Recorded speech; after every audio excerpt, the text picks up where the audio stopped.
Bonjour, bienvenue à ABC Doc. Cette émission est consacrée à la pathologie aortique.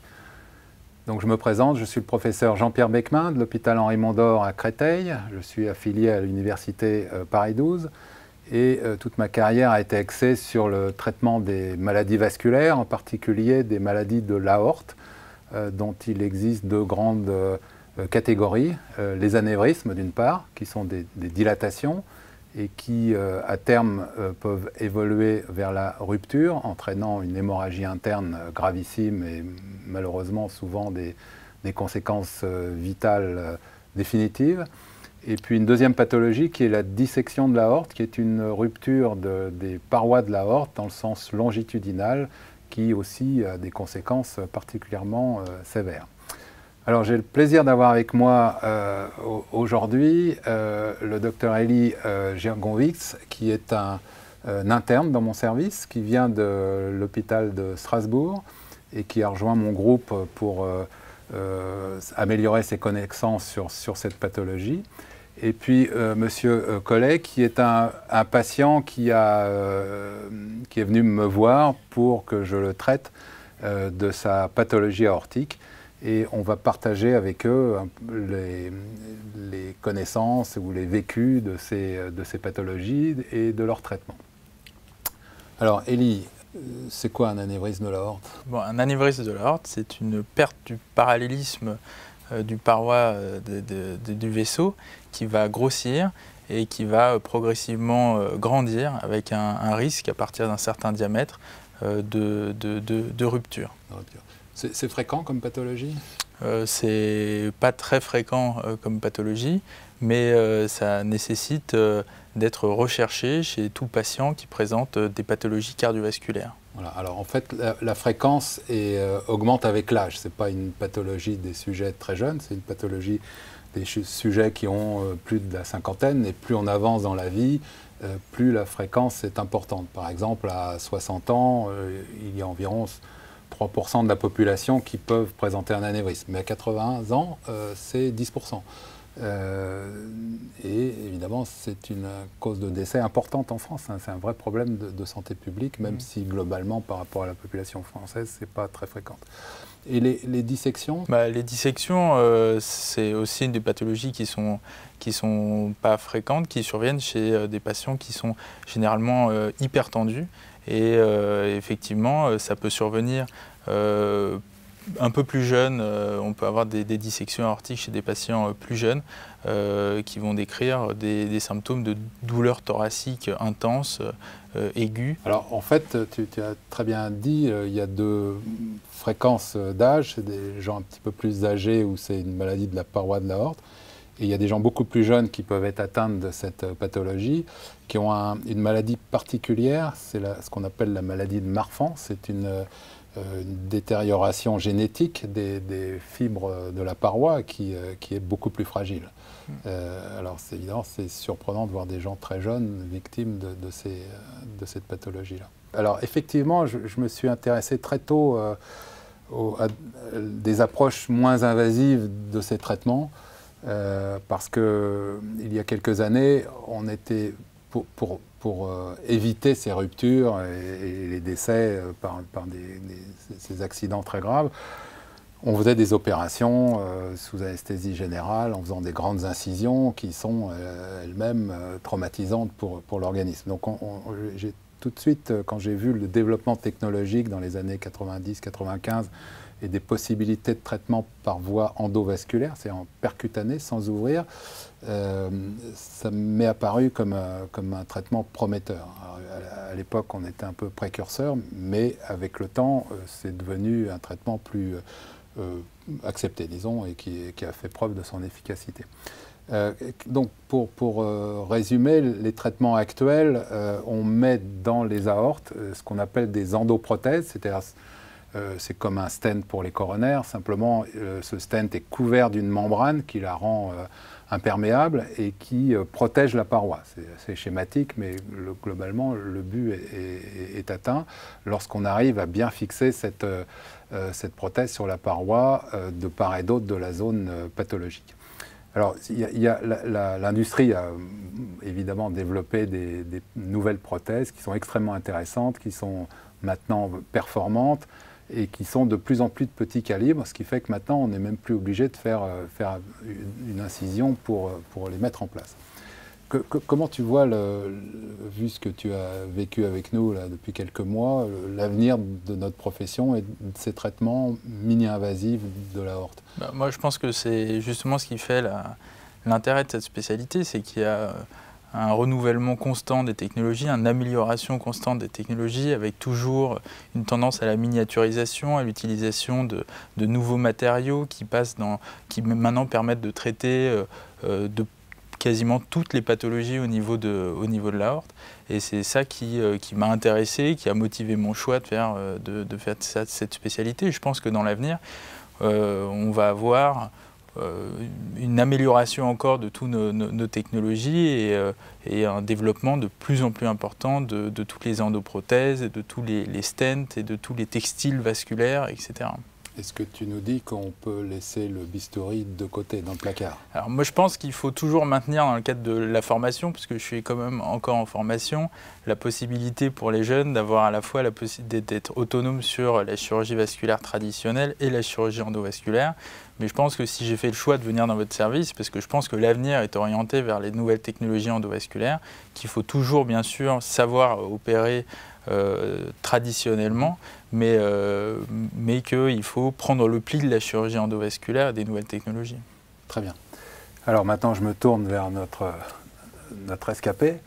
Est-ce que vous pouvez nous raconter un petit peu comment c'est arrivé, quels ont été les symptômes? Je crois que ça vous a pris brutalement un soir.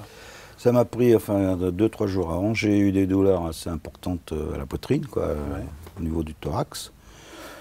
Je croyais que c'était des brûlures d'estomac. Je prenais quelques médicaments pour me calmer les douleurs tous les jours, le matin, le soir. C'était tous les 2 jours qui suivaient ont été de plus en plus douloureux.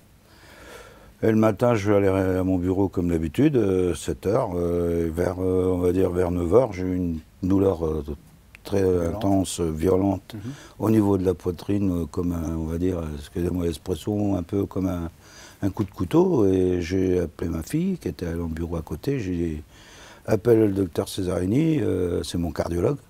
Je crois que je suis encore en train de faire un malaise cardiaque, un infarctus, enfin, malaise cardiaque, je dis. Elle l'a appelé tout de suite, elle a appelé les pompiers. Lui a conseillé d'appeler la SAMU, ils sont tous venus. Enfin, ça s'est assez vite passé. J'ai monté en tension assez rapidement.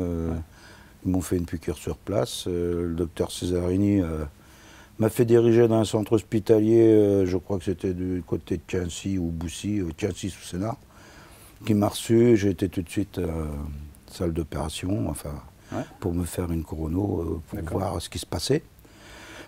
Et alors, quand ils ont effectué la corono, ils ont vu qu'il y avait un problème, un petit problème, mais sans trop diagnostiquer au début. Et ils ont vu après que comme j'avais de la température, ils ont approfondi à l'hôpital là-bas et ils ont vu que je faisais un problème de pancréatite sur le pancréas. Donc ils m'ont soigné un peu pour le pancréas, mais le lendemain, ils ont vu qu'il y avait encore un problème, ils m'ont recherché, là ils ont fait des scanners approfondis et ils ont vu que j'avais un problème à l'aorte. Et là, j'ai été pendant plusieurs jours alité, plus ou moins en coma, et avec des douleurs assez importantes. Alors, juste, ce que vous racontez est typique de la survenue d'une dissection, c'est-à-dire que ce sont des douleurs brutales. Ah, c'était très brutal, et ça fait mal. Et le diagnostic n'est pas évident, parce qu'effectivement, c'est un peu moins fréquent que l'infarctus du myocarde ou qu'une pathologie digestive. Et on peut passer à côté du diagnostic, ce qui est ennuyeux, parce que le traitement, on doit le faire quand même rapidement. Donc une fois que le scanner, c'est un scanner qui a été fait, en fait, qui a découvert la dissection de l'aorte. C'est ça. Et alors, il y a eu un problème sur les jambes à un moment?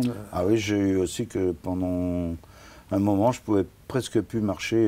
Je faisais, allez, on va dire, de 0 à 50, 100 mètres, et j'étais obligé de m'arrêter. J'avais mal sur les cuisses, entre les jambes, dans les cuisses, quoi. Et je m'arrêtais, je repartais, et je me tenais plus sur mes jambes. C'est là qu'on m'a refait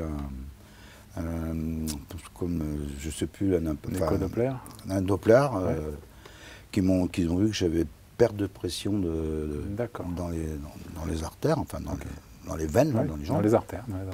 Alors là aussi, ces dissections, alors ça peut entraîner une rupture, une hémorragie, mais ça peut entraîner aussi une occlusion, enfin un arrêt de passage du sang dans l'aorte. C'est exactement ce qui s'est passé. Donc vous êtes venu me consulter et il y a différentes options thérapeutiques, donc j'en ai proposé une. Vous m'avez proposé de faire une intervention par les voies naturelles, si c'était possible, me faire repasser un scanner. Et vous avez jugé bon de me proposer une prothèse que je me souviens que vous m'avez fait voir à l'époque. On va dire, pour moi, c'est une petite enveloppe blanche qui faisait une dizaine de centimètres. Ouais. Vous m'avez dit que vous étiez obligé de la faire faire. À l'époque, vous m'avez parlé que vous faisiez ça en Allemagne. Et suite à ça, vous m'avez dit, dès que j'ai ça, vous rentrez, faut le faire le plus tôt possible. Je suis rentré et j'ai été hospitalisé à peu près, on va dire, 3 jours. Quoi. Je suis rentré, 3 jours après, je sortais. Et la cicatrice, elle est énorme? Ah non, c'est vraiment... Rien du tout, quoi. Rien. Ok. Et ça va mieux maintenant? Maintenant, j'ai plus du tout de problème. D'accord. La marche, tout, je suis suivi. Tous les 6 mois au début, maintenant c'est tous les ans. Et apparemment, vous me surveillez à un autre endroit qui a des difficultés du même genre. Mais pour ce qui s'agit de celle-ci, tout va très bien. Et pour moi, c'était formidable parce que je ne suis pas resté longtemps à l'hosto. Et je reprenais mon travail 24-48 heures après être sorti de l'hôpital. Voilà. Donc c'est effectivement un gros avantage de cette technique innovante qu'on a poussée, qu'on a mis au point, c'est que d'abord c'est moins agressif pour l'organisme et donc la reprise du travail, enfin d'une vie normale, se fait beaucoup plus rapidement. Alors ce qui est intéressant, si je peux me permettre, dans votre cas, c'est que le stent a permis de rouvrir la paroi, enfin l'aorte où il y avait cette occlusion, donc de ramener du sang dans les 2 jambes, ce qui fait que les symptômes ont disparu. Alors il reste au-dessus une petite anomalie, mais qu'on surveille et qui n'a pas du tout bougé. J'ai très bon espoir que ça n'évolue jamais vers des choses désastreuses. Et de toute façon, si jamais il y avait une évolution, il serait temps de remettre un stent au-dessus. Mais là on sait, pour les dissections, les cas où on peut s'attendre à des effets un petit peu compliqués dans les années qui suivent, ou le groupe de personnes pour lequel ça ne va pas du tout évoluer. Et là, a priori, par chance, vous êtes plutôt dans le groupe où ça ne devrait pas évoluer. Mais il faut qu'on surveille. J'espère qu'il n'y aura pas besoin d'intervenir. Alors ce sera votre jeune élève qui fera le travail. Voilà. Est-ce que dans les techniques, on fait beaucoup de chirurgie robotique? Est-ce que, je sais qu'à Strasbourg, il y a un centre qui est développé là-dessus. Alors la robotique, ça veut dire qu'il y a 2 façons de faire. Ou on ouvre encore un peu, on est un peu moins invasif et on remplace l'aorte par le robot. Ou bien maintenant, on a des robots de navigation endovasculaire. À Mondor, on a les 2 robots aussi. On a beaucoup développé la robotique endovasculaire, un petit peu moins la robotique par laparoscopie, mais je sais qu'à Strasbourg, vous avez une bonne expérience de ça. À Strasbourg, donc on a réalisé on réalise toujours des interventions chirurgicales pour traiter les anévrismes et les pathologies aussi occlusives, donc quand l'aorte est bouchée par voie robotique. Et c'est vrai que de façon identique aux nouvelles technologies, on a une durée d'hospitalisation et une reprise du travail qui est à chaque fois plus précoce par rapport aux techniques chirurgicales ouvertes. Et c'est vrai que c'est aussi très agréable d'un point de vue du chirurgien, puisqu'il arrive à manipuler le robot et avoir des amplitudes de mouvement qu'on n'arrive pas à avoir avec la main seule. et on a une vue tridimensionnelle apportée par le robot qui permet d'appréhender les choses avec beaucoup plus de précision que quand on fait de la chirurgie ouverte. Alors pour la petite histoire, le robot a été développé par l'armée en fait, avec l'idée de pouvoir opérer à distance, même opérer dans l'espace, avec des chirurgiens qui sont sur Terre et des malades qui sont dans la Lune ou sur Mars, etc., qui est une conception extraordinaire. Et une des toutes premières applications qui a été faite à Strasbourg, d'ailleurs, c'est sur pas du tout dans la pathologie vasculaire, mais sur de la pathologie digestive. Le chirurgien était à New York, et le patient était à l'hôpital de Strasbourg. Donc par Internet, je ne sais pas par quel connectique c'est passé, mais l'opération s'est très très bien déroulée. Bon, c'est un petit peu futuristique, mais c'est quand même assez passionnant comme évolution. Alors en ce qui concerne la pathologie vasculaire, pour être tout à fait honnête, l'agression des traitements par technique endovasculaire est tellement faible maintenant que le développement de la chirurgie robotique pour la maladie de l'aorte n'a pas explosé en termes de nombre comme c'est pour la chirurgie urologique ou pour la chirurgie digestive où là il y a l'air d'avoir des applications beaucoup plus importantes. Ouais. Donc est-ce que dans l'avenir tu vas plutôt pousser l'une ou l'autre? Moi, si je devais prendre aujourd'hui, ou faire le choix de soit la technologie endovasculaire ou la technologie robotique appliquée à la chirurgie vasculaire, je pense effectivement que c'est plus les technologies endovasculaires qu'il faudra développer plus que les technologies robotiques. Parce que la mini-invasivité des technologies endovasculaires est vraiment extraordinaire et la technologie robotique est intéressante mais n'offre pas les mêmes résultats. D'accord. Alors pour revenir au stent, on imagine le stent, un bout de tuyau tout droit, couvert d'une membrane, mais il y a des endroits de l'organisme où on ne peut pas faire ça. Par exemple, lorsque les anévrismes ou les dissections englobent les artères qui vont au foie, au rein, au tube digestif. C'est quoi la technologie qui permet de traiter ces malades qui ont des anévrismes très très complexes? Quand on a des anévrismes complexes, et effectivement ce que j'ai découvert dans le service, c'est la possibilité de pouvoir créer des endoprothèses qui se conforment exactement à l'anatomie du patient, de telle manière à pouvoir perfuser les artères digestives, les artères rénales à partir de l'endoprothèse. C'est des endoprothèses sur mesure qui sont faites par le chirurgien au bloc opératoire après avoir pris les différentes mesures sur les scanners préopératoires, de telle manière à ce que la prothèse se conforme exactement à l'anatomie du patient. Voilà, donc c'est pas du prêt-à-porter, c'est de la haute couture. Ah, c'est de la très haute couture. Ouais. Voilà, donc pour expliquer ceux qui nous écoutent, sur le scanner, qui est l'imagerie préopératoire, on mesure la longueur, les diamètres, l'endroit où sont les orifices qui vont aux artères importantes, qu'on veut absolument conserver. Et puis ce tube, en fait, on fait des orifices latéraux. Alors il faut bien viser, on a une précision qui est mieux que le millimètre pour arriver à monter la prothèse, parce que tous les orifices évidemment sont sur le même tuyau, donc il ne faut pas se tromper, quoi.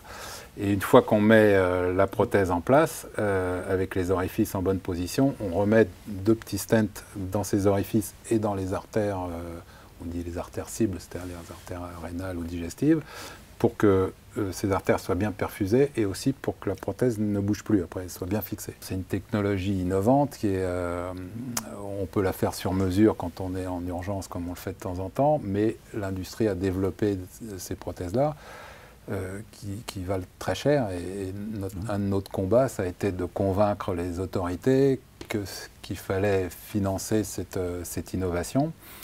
Et on a réussi en partie à pouvoir faire rembourser par la sécurité sociale à peu près 80% de ces prothèses de nouvelle génération.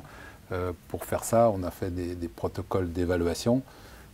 Moi, je considère en tant que chirurgien universitaire, il faut pousser l'innovation, mais il faut la contrôler, il faut l'évaluer. Et ça fait partie de mon métier, donc on a fait cette évaluation qui a été extrêmement positive si on compare cette technologie-là avec la chirurgie standard, quoi. Ce qu'on espérait, c'est réalisé. Il n'y a quand même pas beaucoup de milieux hospitaliers qui font ce genre Parce que je me souviens à l'époque, mon cardio avait cherché, on nous avait donné que 2 points de chute. C'était ou Pompidou, je crois, ou Henri Mondor. Ouais. Ce qui fait que c'est comme ça que j'étais tombé dans vos mains. Et par l'intermédiaire d'un ami qui est à l'hôpital Henri Mondor, qui m'avait dit, il n'y a que Beckman qui peut te faire ça. Je me souviens, à l'époque. Donc il n'y a quand même pas beaucoup d'hôpitaux actuellement.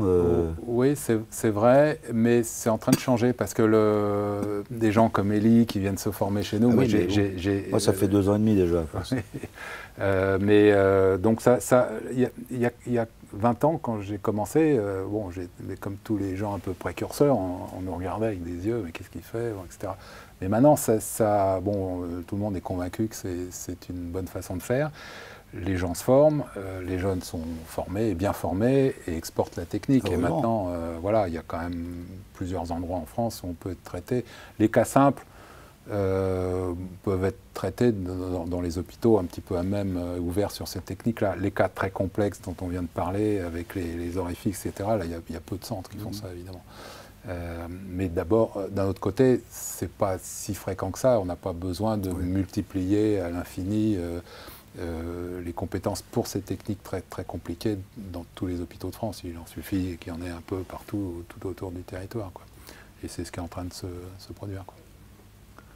En tous les cas, chapeau, parce que moi je sais que je m'en suis bien tiré. Et j'ai plus du tout de séquelles et c'est après même appréciable, quoi. Eh bien, on en est ravis. Ça fait partie de notre récompense de voir que nos malades vont bien avec des techniques innovantes, quoi. Elie, donc en cas de rupture d'anévrisme, on peut faire ça aussi? Ah oui, complètement.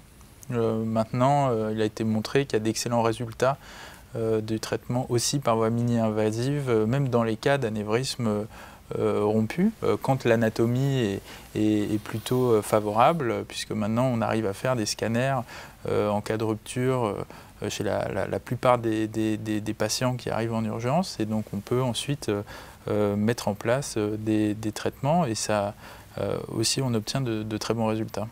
Donc, écoutez, j'ai vraiment été très heureux de partager avec vous ces quelques minutes. J'espère que ça apporte à nos téléspectateurs un éclairage sur ces techniques-là et sur l'évolution de notre spécialité. Je vais faire un petit peu de publicité pour le service. Pour ceux qui sont intéressés, vous pouvez consulter le site internet du service qui est Vasculaire Mondor. Là, vous aurez des films péropératoires, des témoignages, un petit peu de documentation sur la pathologie vasculaire. Et je pense que ça complétera bien cette émission. Merci beaucoup.